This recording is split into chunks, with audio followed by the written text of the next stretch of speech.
Hi there, this is me. So ayan guys, isa na namang napakasimpleng sketch po ang ating gagawin sa ngayon. Dito po ay isang jellyfish.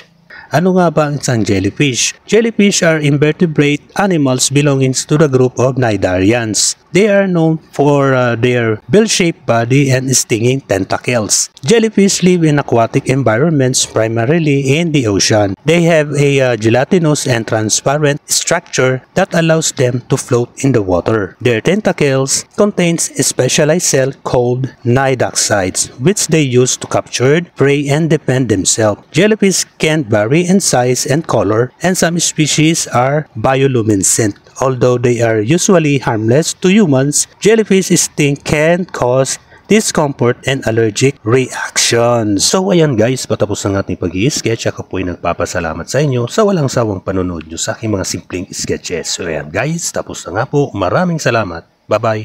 Thank you.